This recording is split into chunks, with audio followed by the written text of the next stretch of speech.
오늘 이제 2024년도 마지막 성령 집회이기도 하고 믿음의 실험실 마지막 우리에게 주시는 말씀을 이제 받겠는데요. 우리 하나님 말씀을 이제 우리가 받겠습니다. 오늘은 열왕기상 2장 1절에서 4절까지 말씀을 함께 보겠습니다. 열왕기상 2장입니다.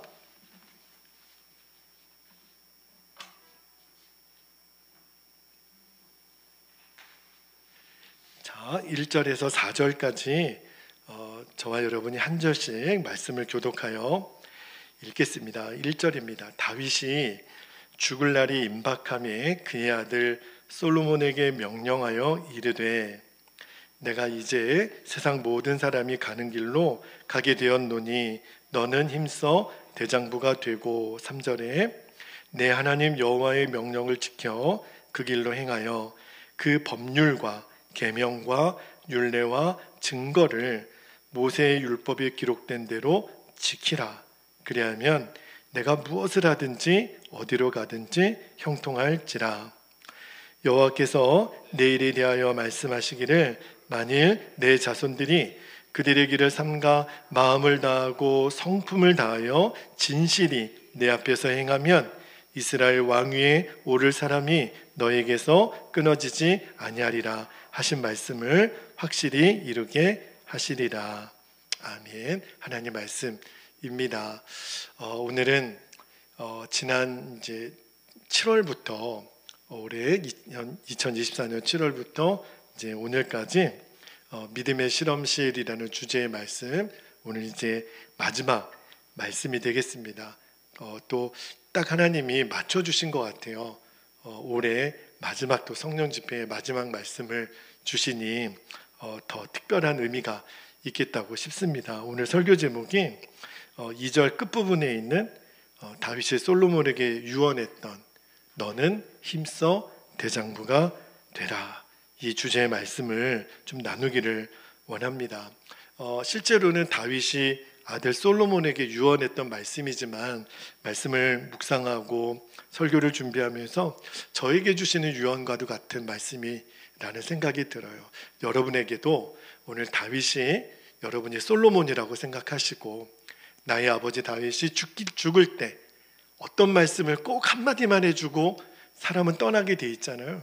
근데 다윗이 아들 솔로몬에게 솔로몬 너는 대장부가 돼야 돼. 너는 힘써 대장부가 돼야 돼. 이 아버지가 너에게 마지막 유언의 말씀이야. 오늘 이 말씀을 여러분에게도 꼭 들려지기를, 그죠? 여러분, 우리가 지난 믿음의 실험실 말씀을 쭉 들으면서 사무엘상, 사무엘하, 거의 사무엘서에서 나오는 다윗의 일생에 있어서 가장 중요한 스토리를 하나하나씩 우리가 다루면서 우리의 믿음의 실험의 조교를 다윗으로 삼았잖아요. 다윗은 정말 읽으면 읽을수록 너무 은혜와 도전이 되는 인물인 것 같아요. 시리즈 설교는 요거로 끝나지만 여러분이 계속 정말 다윗을 여러분의 개인적인 멘토나 신앙의 조교로 계속 삼으시고 그렇게 믿음의 도전을 받으셨으면 너무너무 좋겠습니다. 오늘 본문에 다윗이 이제 솔로몬에게 마지막 유언의 말씀을 남기기를, 자 2절 말씀을 한번 볼게요. 2절을 다시 한번 보면 내가 이제 세상 모든 사람이 가는 길로 가게 되었노니, 죽는다는 거죠. 너는 힘써 대장부가 되라. 여기 대장부라 그랬잖아요. 여러분, 대장부 하면은 어떤 인물이 딱 떠오르세요? 군인, 왕, 아주 큰 용사, 이런 사람이 떠오르잖아요. 근데 이 대장부가 되라고 하는 말의 핵심이 뭐냐면 다윗이 솔로몬에게 너 믿음의 대장부, 믿음의 용기를 가진 사람이 되어야 돼. 그러니까 믿음으로 살기 위해서는 용기가 필요하다는 말을 지금 다윗이 솔로몬에게 전해주고 있습니다. 여러분, 사람이 외모가 이렇게 좀 험상궂거나 좀 이렇게 세 보이는 사람이 있죠. 저는 그렇게 생각을 안 했는데 제가요 아무 말 안 하고 인상 쓰고 있으면 사람들이 저한테 시비를 못 걸 거라고 그렇게 얘기를 누가 하더라고요. 안 믿겨져요. 저는 네, 저는 이렇게 되게 약하게 이렇게 보이는 사람 중에 한 사람인데, 아무튼 여러분 딱 보면 되게 막 강해 보이는 사람, 그러니까 씨름 선수 같은 사람들은 함부로 시비 못 걸잖아요. 그죠?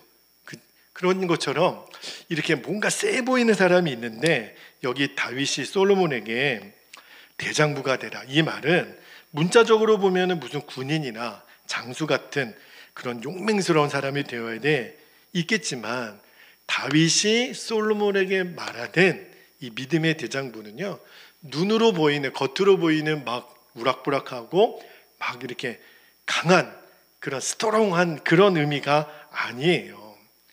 대장부가 되라는 말은 무슨 말이냐면, 다윗이 인생을 살아보니까 이제 죽을 때가 된 거잖아요. 솔로몬 아빠가 인생을 살아보니까 진짜 대장부는 어떤 사람이냐면, 하나님 말씀을 지키는 데 있어서 너 용기가 있어야 돼, 그 말씀을 하는 거예요.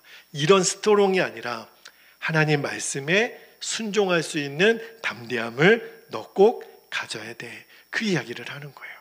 여러분, 저와 여러분은 세상 사람들이 가는 길에 있지 않고 믿음의 길에 있잖아요. 그렇죠? 근데 우리가 믿음의 길에 있다라는 게 단순히 하나님을 믿었다, 교회를 다닌다, 그런 기독교라는 종교를 가졌다, 꼭 그런 차원만은 아니잖아요. 여러분, 이제 우리가 예수님을 믿었다, 믿음의 길에 섰다라는 건 뭐냐면, 하나님을 알고 예수님 내 마음에 영접했으니 이제 구원받은 자의 삶에 있어서 제일 강력하게 나타나는 특징이 있어야 되는데, 그게 바로 믿음의 용기예요. 그런 면에서 여러분들이 강해지기를 축복합니다. 어떤 성격이나 어떤 육체적인 근육이나 이런 게 강함이 아니라 믿음으로 사는 용기에 있어서 여러분들이 강해지기를, 다시 말하면 하나님 말씀대로 사는 것, 하나님 말씀을 지키는 것에 있어서 내가 굽히지 않고 담대할 수 있는 것, 이게 믿음의 용기예요. 그 외국인 사역을 하시는 선배 목사님 간증을 한번 들었어요.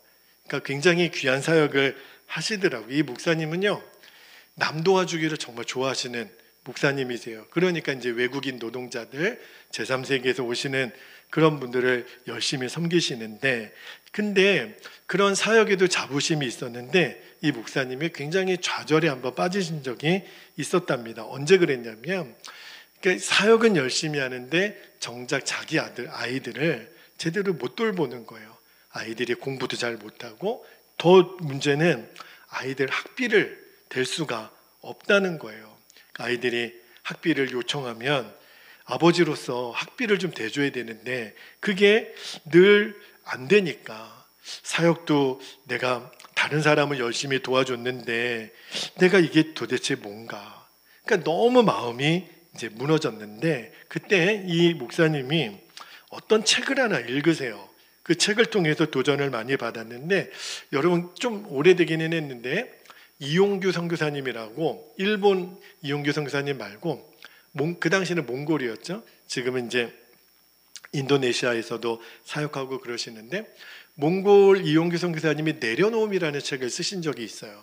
저도 그 책을 여러 번 읽었는데 그 책을 보면서 되게 은혜를 많이 받으셨다는 거예요. 근데 마침 그 이용규 선교사님이 그 선교단체에서 그분을 강사로 모신 집회에 참석하게 돼서 그 이용규 선교사님 통해서 은혜도 많이 받고, 근데 이제 그 선교사님이 개인적으로 상담할 그런 이제 사람들을 초청을 해가지고 식사 교제하는 자리에 이제 본인이 앉게 되셨다는 거예요. 그러면서 내가 이용규 선교사님 만나면 꼭 하나 좀 물어보고 싶은 게 있으셨는데, 딱 이제 앞자리에 계시니까 이 목사님이 이용규 선교사님에게 이걸 물어보신 거예요. 선교사님, 제가 꼭 묻고 싶은 게 있습니다.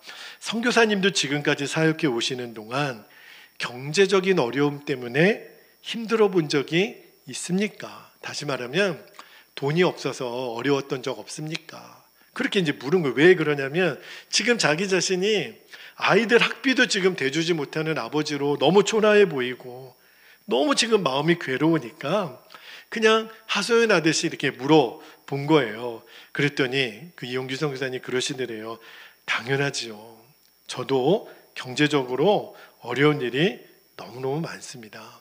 사역을 하다가 어떤 때는 차비가 없어서 고속버스 터미널에서 몇 시간씩 사람을 기다린 적도 있었고, 하나님이 언제 응답해 주시나 하염없이 기다릴 때도 많았고, 얼마나 많은 경제적인 어려움에 이렇게 처했었는지. 그러니까 이 목사님이 그렇게 유명하신 선교사님이 책도 엄청 팔렸거든요. 그러니까 정말 돈을 쌓아놓고 계실 줄 알았는데 그게 아니구나. 유명한 선교사님이어도 그런 경제적인 어려움은 다 있구나. 그게 이제 한편으로는 위로가 됐대요. 그런데 어려운 건 똑같아요. 나도 경제적으로, 선교사님도 경제적으로 어려운 건 똑같은데 왜 이렇게 분위기가 다른지 모르겠다는 거예요. 여러분, 똑같이 경제적으로 어려워도 분위기가 달라요. 없는 거는 마찬가지인데, 근데 어떤 한 사람은 없는 게 너무 티가 나요. 근데 어떤 사람은 없어도 없는 사람처럼 안 보여요. 아니, 현실적으로는 하나님 이것도 해결해 주세요. 이 길도 열어주세요. 상황은 똑같은데 왜 저 선교사님하고 나하고는 이렇게 분위기가 다르지? 여러분, 우리도 똑같아요. 우리도 성도님들도 가만히 보면 경제적으로 어려운 거는 똑같아요. 근데 어느 성도님은 보면 알죠. 목사인 제가 어려운 거 뻔히 알죠. 그런데도 왜 이렇게 얼굴은 부유해 보이고 마치 세상의 모든 것을 다 가진 사람 같은 얼굴의 성도님이 계시다니까요. 근데 어떤 성도님은 꽤 많은 것을 가졌는데도 늘 보면 빈궁해 보여요. 꽤 많은 것을 누리고 있는데도 왜 이렇게 맨날 부족하다고 그러고, 뭐가 다르지? 똑같은 어려움인데 선교사님하고 나이 차이점은 뭐지? 근데 그때 이 목사님의 깨닫기를, 무슨 차이일까 생각이 났대요. 둘의 차이는 나는 내가 지금 없는 것을 바라보고 있고, 저 선교사님은 없는 것을 바라보지 않고 항상 함께 계시는 예수님을 바라보고 계시구나. 그게 그 두 사람의 얼굴을 차이 나게 하는 거예요. 그러면서 제가 깨달아지는 게, 맞다. 우리 성도들의 얼굴에도 똑같이 어려운 거는 마찬가지지만 왜 그 얼굴에서 드러나는 분위기가 다를까? 이거는 사람도 뿐만 아니라 교회도 그래요. 나라도 그래요. 기업도 그래요.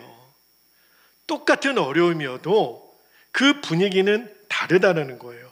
그러면서 이 목사님이 뭘 깨달았냐면, 그렇구나.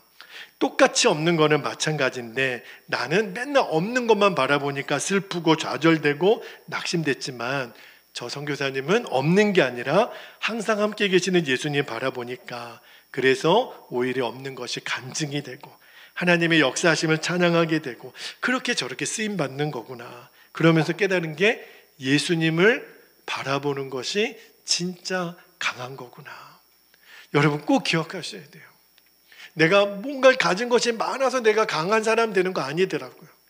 내가 내 안에 계신 예수님을 바라보는 눈을 갖고 있으면 우리는 강한 자가 되는 거예요. 오늘 다윗이 솔로몬에게 죽을 때, 솔로몬 너 이제 대장부가 돼야 돼.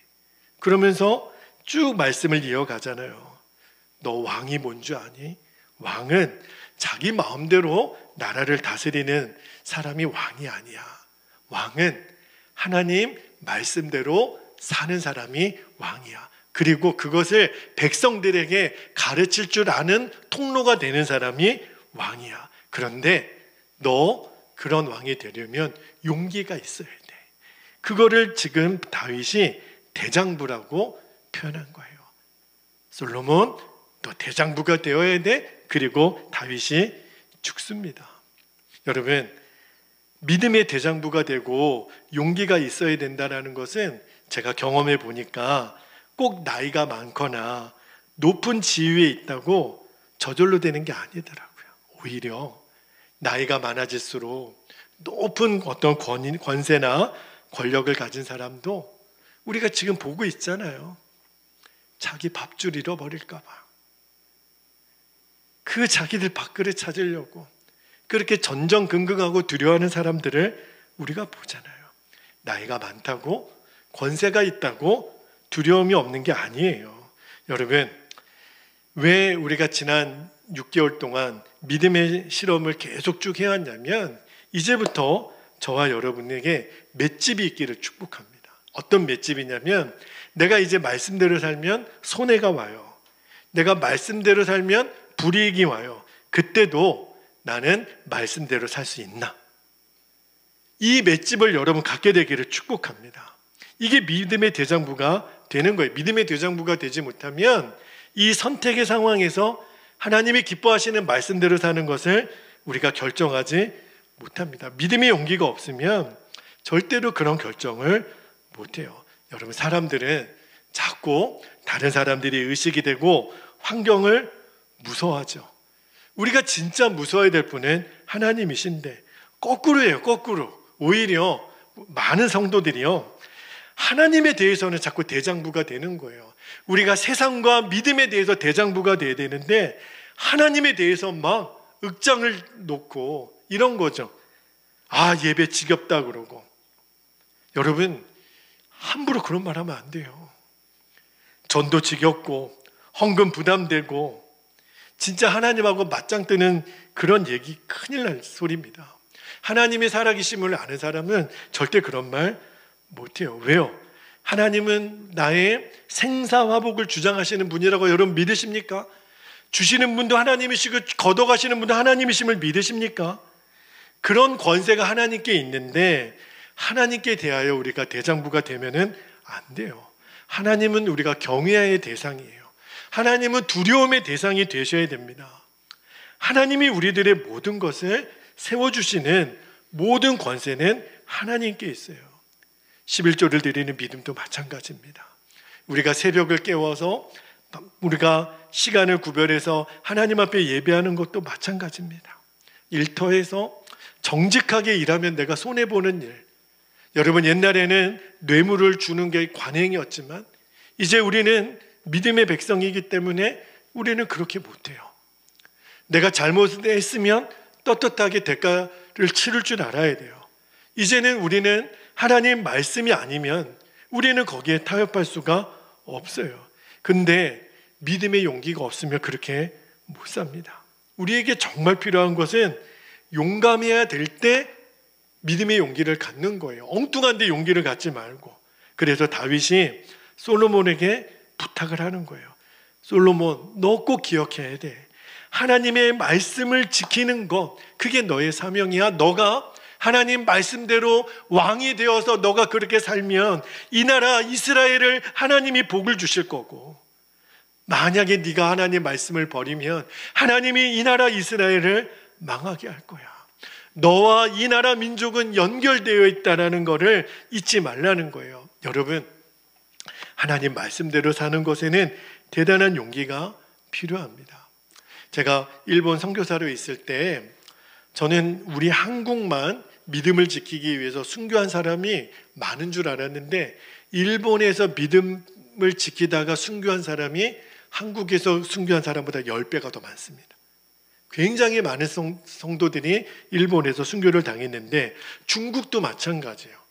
중국에 북청사변이 있었을 때 폭도들이 이제 어느 한 마을에 교회를 이제 막 밀고 쳐들어 들어왔습니다. 총칼을 들고. 그리고 예배당에 있는 100명의 그 성도들에게 이제 문 입구에다가 예수님의 성화를 땅바닥에 깔아놓고 이 예수님의 성화를 밟으면 살려주고 만약에 밟지 않으면 죽인다고, 그렇게 그 폭도들이 총을 놓고 이렇게 성도들을 위협을 했습니다. 예배를 마치고 이제 성도들이 막 벌벌벌 떠는 거예요. 내가 이 예수님의 성화를 밟아야 되나? 그런데 밟으면 살려준다 그러니까 맨 처음에 사람이 그 성화를 밟습니다. 통과. 두 번째 사람도 밟습니다. 통과. 그렇게 7명까지 예수님 초상화를 발로 밟고 그리고 지나가요. 그런데 그 예배당에 모여있던 100명의 성도들 중에 제일 나이가 어린 소녀가 딱 나옵니다. 그리고 예수님 초상화를 밟으면 살려준다고 그렇게 얘기를 하는데, 이 소녀가 무릎을 꿇고 저는 밟을 수 없습니다. 그리고 그 무릎을 꿇고 예수님 앞에 예수님 사랑한다고 그렇게 고백을 해요. 그리고 그 자리에서 그 폭도들이 그 어린 소녀를 총으로 쏴서 죽입니다. 그러면 이제 남은 이제 90여 명의 성도들이 있잖아요. 그래서 이 폭도들은요, 다음 사람도 나오면 당연히 앞에 사람이 죽는 걸 봤으니까 더 두려우니까 성화를 밟을 거라고 생각했는데, 근데 뒤에 나오는 사람들이 전부 다 저 어린 소녀도 끝까지 믿음을 지켰는데 어른인 내가 어떻게 예수님 성화를 밟을 수 있겠냐고 전부 다 무릎 꿇고 그 자리에서 다 총살을 당합니다. 모든 사람이 그 앞에서, 앞에 나온 7명을 제외하고는 사람들이 다 죽었어요. 일본에 후미에라고 똑같은 일이 있었습니다. 일본에서도 예수님의 초상화를 밟으면 그 엔도 슈샤쿠의 침묵이라고 하는 책에 보면 그 이야기가 다 나와요. 그거는 실제의 이야기니까. 그래서 예수님 그 후미가 발달하는 일본의 명사고 애가 그림이거든요. 그 그림을 밟으면 살려주고 안 밟으면 죽이는. 그래서 일본에도 순교자가 너무너무 많았죠. 여러분, 그 이야기를 제가 읽으면서 그때 내가 그 자리에 있었으면 나는 어떤 선택을 했을까? 여러분은 어떤 선택을 했을 것 같아요? 여러분, 믿음으로 살고 하나님 말씀을 지키는 것에는 진짜 용기가 필요합니다. 당장 내가 손해를 보더라도, 심지어는 내가 죽더라도 나는 하나님 기뻐하는 대로 살 수 있을까? 여러분, 이것을 끊임없이 내 자신이 검증을 해야 돼요. 이거는요, 나이가 많다고, 직분이 많다고 저절로 되어지는 것 아니에요. 믿음의 훈련을 평상시에 충분히 하지 않으면 다 넘어집니다. 그러면 그 사람은 하나님이 쓰실 수가 없어요. 교회도 마찬가지입니다. 저는 2024년도를 마무리하면서 우리 베델교회가 뭐가 달라졌을까? 외형으로 보면 하나님의 은혜로 교회도 새롭게 단장도 되고 하나님이 선물도 주시고 그랬는데, 저는 그런 것보다 제 마음의 제일 큰 소원은 하나님 우리 성도들의 이 믿음의 배포가 더 커지게 해주세요. 저는 이왕이면 더 많은 성도들이 우리 교회에 있으면 좋죠. 담임 목사의 소원이고요. 그러나 이 자리에 몇 명이 있더라도 여러분만큼은 믿음의 대장부가 되기를 축복합니다. 그러면 돼요. 그러면 우리 교회는 소망이 있는 거예요. 여기 100명이 있어도 믿음의 대장부가 한 사람도 없으면, 다시 말하면 하나님 말씀대로 살 때 다 그 그림 밟고 나 살겠다고 그런 사람 100명 있으면 하나님의 역사는 아무것도 일어나지 못합니다. 아프리카의 아버지라고 불렸던 리빙스턴 그 선교사님의 그 무덤의 앞에 묘비가 이렇게 돼 있대요. 어떻게 돼 있는 줄 아십니까? 여기 하나님을 두려워하였기에 이 세상을 두려워하지 않았던 사람이 잠들어 있도다. 너무 멋있죠? 눈물이 나더라고요. 제 비석에도 이렇게 쓰였으면 좋겠어요. 여기 하나님을 두려워하였기에 이 세상을 두려워하지 않았던 맞은철 잠들어 있도다. 여러분, 여러분의 묘비에도 그렇게 쓰여지기를 축복합니다. 최고의 묘비명 아니겠어요? 여러분, 우리가 이렇게 불려지도록 그렇게 합당한 사람이 되는 것, 이게 지금 다윗이 솔로몬에게 유언하는 말씀이고, 오늘 이 말씀을 저와 여러분에게도 하나님이 전해주고 계세요. 여러분, 이제 하반기 내내 우리가 나누었던 믿음의 실험을 쭉 나누면서 오늘 마지막 말씀입니다. 그래서 믿음의 실험을 우리가 계속 한 주 한 주 해왔더니 나는 정말 말씀대로 살 용기가 생겼나? 나는 믿음의 대장부가 되었나? 여러분 어떠세요? 여러분은 그런가? 내가 좀 달라졌나? 근데 저는 믿어요. 여러분들이 믿음의 실험실 말씀을 한 주 한 주 들으면서 여러분도 모르는 사이에 여러분 안에 용기가 생겼을 거예요. 믿음은 참 놀랍죠. 그래서 그 용기가 저는 여러분에게 실제가 되기를 축복합니다. 요한일서 5장 4절에서 5절까지 말씀에 보면 이런 말씀이 있어요. 요한일서 5장 4절에 무릇 하나님께로부터 난 자마다 뭘 이겼다고요? 세상을 이기느니라. 세상을 이기는 승리는 이것이니 우리의 뭐라 그랬죠? 믿음이니라. 예수께서 하나님의 아들이심을 믿는 자가 아니면 세상을 이기는 자가 누구냐? 요즘은 뉴스를 보기가 싫어요. 더 마음이 무너지니까. 그래서 한동안은 뉴스를 안 보려고 합니다. 그런데 하나님 마음에 도전을 주는 것이 세상을 이기는 믿음을 가진 성도가 베델교회에 있느냐? 베델교회에 세상을 이기는 성도들을 주님이 세우라는 마음을 주세요. 하나님이 원하는 것은 우리 믿음의 백성들이 이 세상을 뒤집어 놓는 거예요. 세상은 여리고성 같아요. 철옹성 같아요. 여러분 세상에는 세상의 법이 있습니다. 제가 뉴스를 보기 싫어하는 것이 그 이데올로기라고 하는 그 대립은 어느 누구도 그거를 해결을 못하고 있더라고요. 야, 하나님의 법 앞에 이 세상의 법이 진짜 철옹성같이 보이는 거예요. 세상은 세상대로의 논리가 있더라고요. 그들의 가치관이 있더라고요. 그들에게는 하나님을 경외함이 하나도 없어요. 하나님을 두려워하는 게 하나도 없습니다. 그래서 제 마음에 오기가 생기더라고요. 하나님, 이 철옹성 같은 이 세상을 깨뜨릴 수 있는 하나님의 사람들을 세워주십시오. 할렐루야.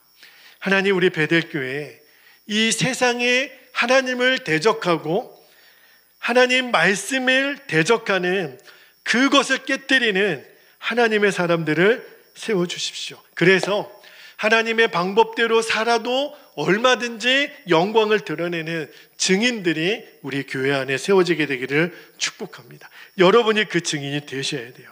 그런데 그러려면 오늘 마지막에 우리가 다윗을 통해서 어떻게 그게 가능할까? 하나님, 우리는 이렇게 작아 보이는데요. 오히려 이 시국에 교회들은 더 비겁한 사람처럼 보이고 아무 말도 못하는 약자같이 보이는데요. 그러나 저는 분명히 믿습니다. 하나님은 하나님의 방법대로 우리 민족 가운데도 역사하실 거예요. 그런데 어떤 목소리를 내는 것보다 하나님이 우리에게 원하시는 마음이 있어요. 그게 뭐냐면 다윗이 어떻게 했길래 이 믿음을 가졌는가? 다윗은 언제나 하나님 그분을 바라보고 살았던 겁니다. 그게 답이에요. 다윗에게 중요한 것은 언제나 하나님을 바라본 거예요. 자, 시편 16편 8절 말씀을 한번 볼게요. 다윗이 어떤 사람인지를 보여주는 중요한 말씀입니다. 시편 16편 8절에 내가 여호와를 항상 내 앞에 모심이여 그가 나의 오른쪽에 계심으로 내가 흔들리지 아니하리로다. 이게 다윗이에요. 항상 내가 하나님 앞에 있는 거예요. 다윗은 하나님을 막연하게 믿지 않았어요. 항상 내 앞에. 다시 말하면 언제나 하나님을 바라봤다는 거예요. 그게 다윗을 강하게 해준 겁니다. 헬스장 가서 막 팔굽혀펴기 해가지고 강해지는 게 아니라 하나님을 계속 바라보는 사람이 강해지는 거예요.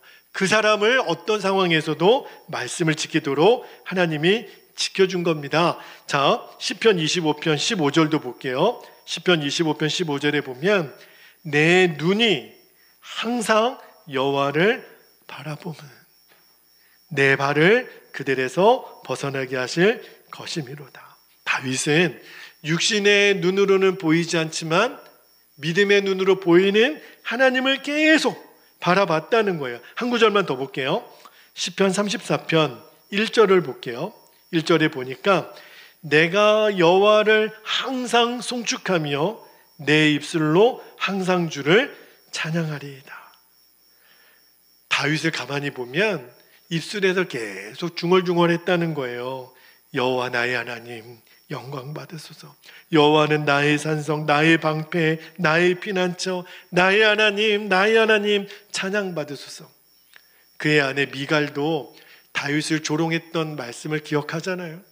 아마 다윗을 옆에 있는 사람들이 보면 이 사람 실성했나, 매일 중얼중얼거리면서 찬양하는데 그 내용이 다 하나님, 우리의 표현대로 빌리면 우리는 주 예수님, 나의 예수님, 예수, 나의 예수.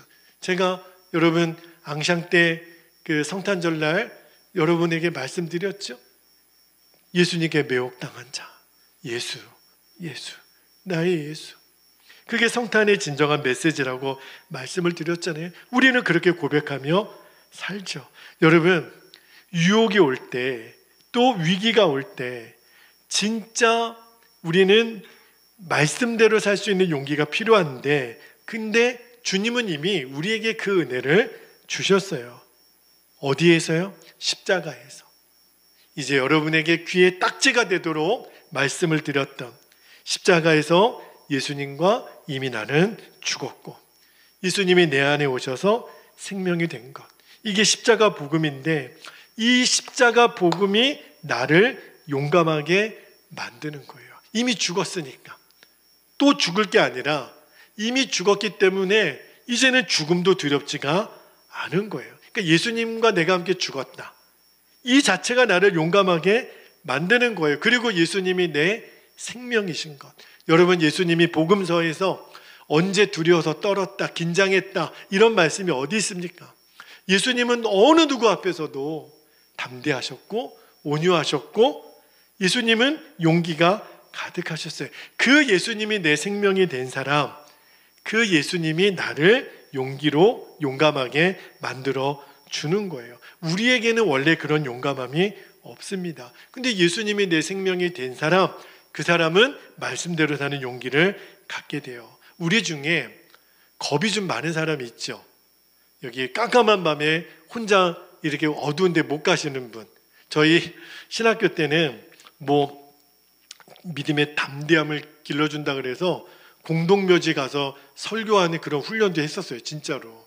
그리고 진짜 막 어떤 때는 막 점집에도 가서 전도하고 오라고 그러고, 그런 막 술집에 가서도 전도하고 오라고 그러고 그런 훈련을 받았거든요. 근데 여러분, 그런데 가서 내가 무슨 담력 훈련한다고 해가지고 용기가 생기는 게 아니에요. 우리가 할 일은 한 개밖에 없어요. 십자가를 진짜로 믿는 겁니다. 우리는 용기를 기르는 사람이 아니라 우리가 할 일은 내가 죽었다라는 것을 고백하는 거예요. 그 사람이 주님이 주시는 용기로 충만하게 됩니다. 아마 여러분 귀에 신물이 날 정도로 이제 나는 죽었습니다. 예수님이 내 생명이십니다. 여러분, 이제 잠꼬대도 그렇게 하실 수 있기를 바랍니다. 잠꼬대 할 때 미스김 이런 거 찾으면 안 돼요. 잠꼬대 할 때 나는 죽었습니다, 나는 예수님으로 삽니다, 저의 소망이에요. 그렇게 잠꼬대도 할 수 있기를 바라요. 그러면 어떤 일이 벌어지냐면 그때 비로소 우리가 이 세상을 뒤집어 엎는 용기 있는 사람이 되는 거예요. 할렐루야. 더 이상 내가 나 자신에게 연연하지 않는 것, 십자가에서 이룬 하나님의 역사입니다. 여러분, 십자가의 복음으로 사는 것, 혹시라도 여러분에게 너무 어려워 보이고 높은 경지처럼 보인다면 여러분, 그건 정말 십자가 복음을 오해하신 거예요. 이거는 이미 다 이루신 거예요. 우리가 할 일은 믿고 고백하는 것밖에 없어요. 여러분이 나는 죽었습니다, 나는 예수님의 생명으로 삽니다, 여러분 보고 또 죽으라는 게 아니에요. 여러분 이제 내가 안 죽어서 그래요 이런 말 없는 거예요. 우리는 이미 십자가에서 죽었다고 예수님이 하나님 말씀에 인정하셨어요. 우리는 이미 내가 죽을 거가 아니라 이미 죽었다고 하나님이 인정하시고 선포하셨어요. 우리가 할 일은 그것을 아멘으로 믿고 고백만 하면 돼요. 나는 죽었구나. 그러면 내 안에 계신 예수님이 생명으로 역사하는데, 그 예수님이 저와 여러분을 진짜 용기 있는 사람으로, 어떤 사람이요? 하나님 말씀대로 사는 것에 주저함이 없고 타협하지 않고 비굴하지 않고, 그런 순교의 자리를 하나님이 저와 여러분에게 허락하실지 안 하실지는 모르겠지만, 그 자리에서도 우리가 예수님 믿음의 고백을 담대하게 할 수 있는 사람으로 만들어주는 유일한 힘은, 나는 죽고 예수님의 생명으로 사는 십자가 진리가 결론된 사람만 말씀대로 사는 것이 두렵지가 않습니다. 이거를 여러분들이 꼭 기억하실 수 있기를 바랍니다. 지난 6개월 동안 24번의 믿음의 실험실의 말씀을 나눴어요. 여러분, 이제 오늘 마지막 말씀, 여러분에게 도전해 주시는 이 마지막 메시지, 믿음의 대장부가 되라. 이 말씀을 여러분들이 꼭 붙잡게 되기를 주님의 이름으로 축복합니다. 이제 우리 기도하겠습니다.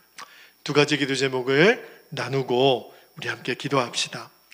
이제 믿음의 실험실의 마지막 말씀을 마무리하고 오늘 이제 우리가 기도할 텐데, 첫 번째는 다윗과 같은 믿음의 대장부가 되기를 여러분이 구하십시오.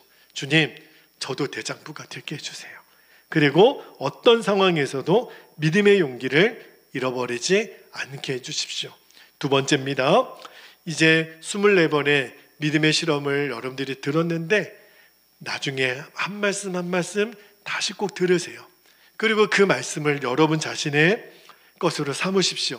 이 믿음의 실험실 하나하나를 통과한 자가 되어서 하나님의 계획은 이제 우리가 세상을 뒤집어 놓는 사람이 되는 겁니다. 세상이 감당하지 못할 세상을 뒤집어 놓는 믿음의 사람으로 우리가 분명히 서게 하여 주십시오. 우리 교회와 우리 성도들이 그렇게 되게 하여 주십시오. 이 시간에 우리 주님의 이름을 간절히 부르시고 통성으로 기도하겠습니다. 주여